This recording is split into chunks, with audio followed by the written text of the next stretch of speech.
There's one text she keeps reopening before she falls asleep. Not the sweetest one, not the longest one, and probably not the message you spent 20 minutes rewriting. It's the text that left something unfinished inside her. Because late at night, when the noise disappears and she's alone with her thoughts, words don't feel like words anymore.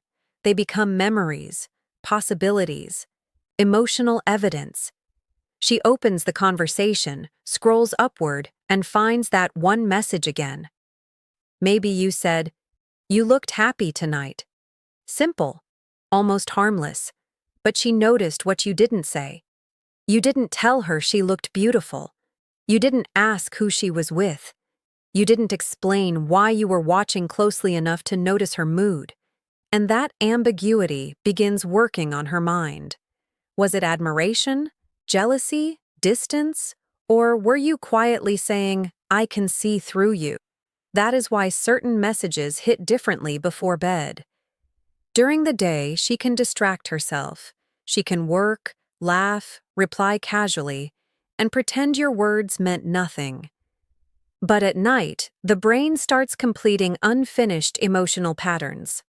Psychologists often describe this as the mind's discomfort with unresolved information.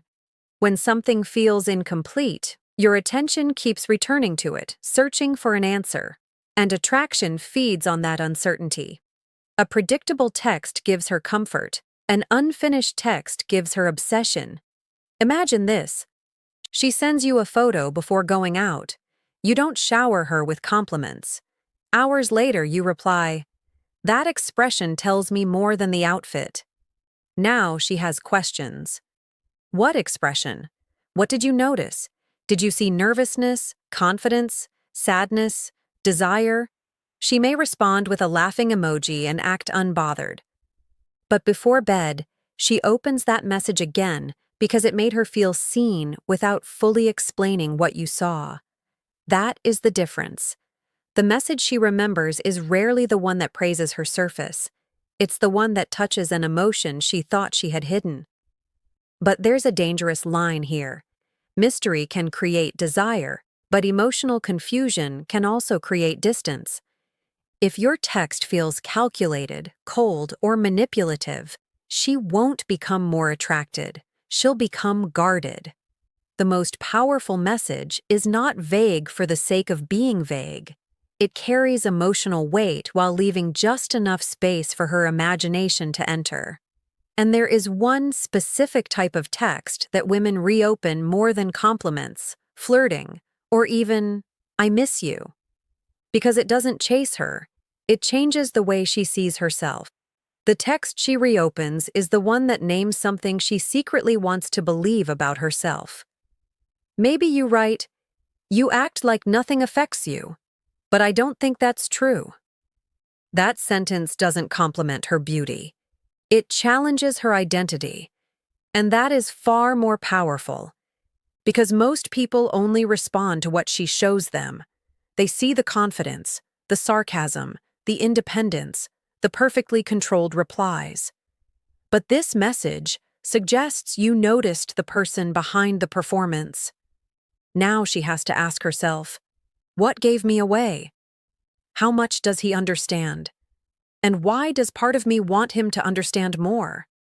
This is where emotional attraction becomes deeper than ordinary flirting. A compliment says, "I like what I see." A psychologically intimate message says, "I see what you hide."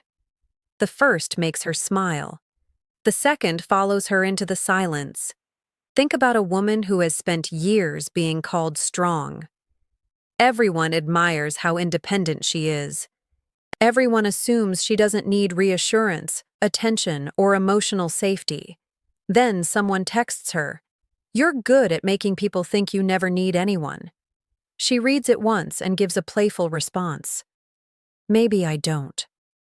But hours later, the words begin to feel heavier, because the message touched the contradiction she lives with every day. She wants to be respected for her strength, but part of her also wants someone to notice that strength can be exhausting. This is why certain texts feel almost intimate without being romantic. They create recognition, and recognition is one of the most addictive emotional experiences in attraction. Human beings are drawn to people who make them feel understood in ways they cannot easily explain. When someone accurately reflects a hidden part of you, the brain assigns that person greater emotional importance. But here is what makes the message even stronger. You don't immediately explain yourself. You don't send 5 more texts trying to prove what you meant. You allow the sentence to breathe. That silence gives her imagination room to work. She may replay your previous conversations. She may study your tone. She may wonder whether you noticed things even she hasn't admitted to herself. And now the text is no longer just a message, it becomes a mirror. But there is another kind of text that hits even harder before bed. It doesn't simply make her feel understood, it makes her feel the possibility of losing something she never fully had, and that is where desire becomes dangerous. The message that creates the deepest pull is often the one that introduces emotional distance without announcing it. Not coldness, not punishment, just the quiet sense that your attention is no longer guaranteed. Maybe the conversation has been warm for days. She is used to your late-night replies, your interest, the way you notice the details other people miss. Then one night, you send, "I think some things are better felt than forced." That message is not a breakup. It is not even an accusation. But it changes the emotional temperature instantly.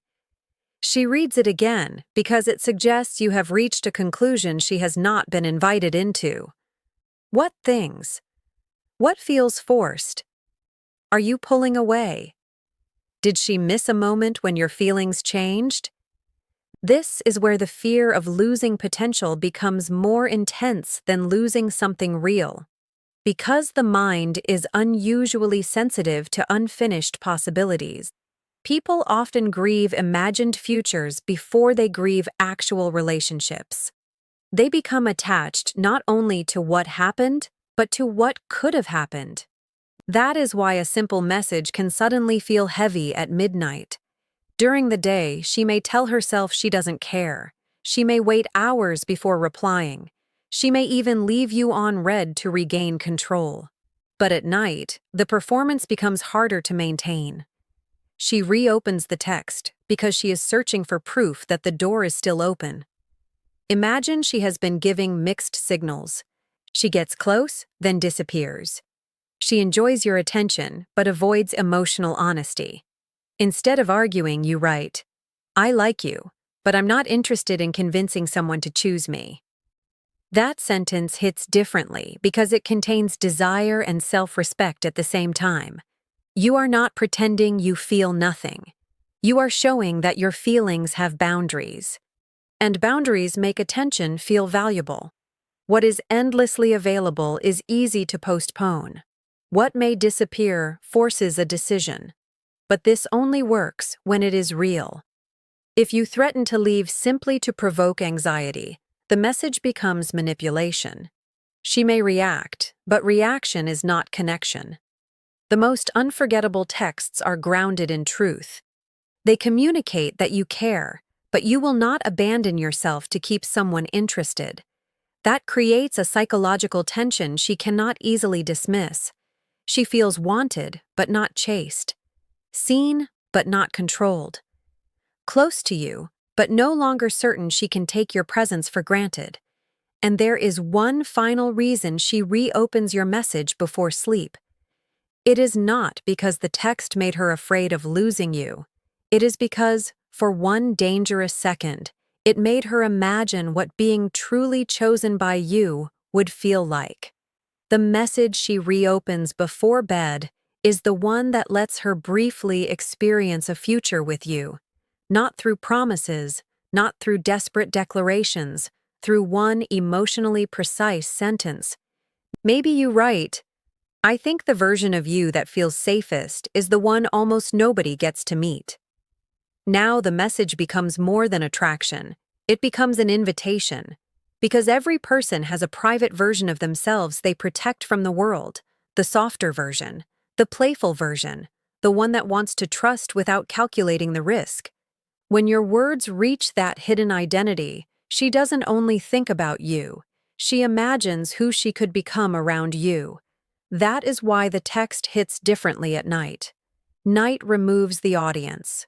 There are no friends watching her reactions, no responsibilities demanding her attention, no reason to maintain the image that she is completely unaffected. She is alone with the feeling your message created, and suddenly she imagines a quiet conversation with you, your voice, your presence, the possibility of finally being understood without having to explain every wound. This is not simply desire for a person, it is desire for an emotional experience. People often become attached to those who represent a version of life they secretly want. Peace, intensity, safety, adventure, acceptance. Your message becomes unforgettable when it connects you to one of those desires. But remember this: the goal should never be to manufacture obsession. You cannot build genuine attraction by collecting clever lines and pressing emotional buttons. A powerful message only works when it reflects something true you have actually noticed. Otherwise, she may feel intensity for a moment, but eventually she will sense the emptiness behind it. Real psychological attraction comes from attention. You remember what she says when everyone else forgets. You notice when her energy changes. You understand the difference between her confidence and her defense mechanisms. Then, when you speak, your words carry weight. So the text she reopens before bed is rarely the most romantic one. It is the one that leaves her feeling exposed, understood, desired, and slightly uncertain about what could happen next. It touches something she cannot easily name, and once a message becomes connected to a hidden emotion, she doesn't simply read it again, she relives it. Because the messages that stay with us are not always the ones that say the most. They are the ones that awaken something we were trying not to feel. If you want to understand the hidden psychology behind attraction, desire, relationships, and the emotions people never admit out loud, subscribe to Psychology of Desire, because the most powerful signals are rarely spoken directly. And in the next video, we'll uncover another one hiding in plain sight,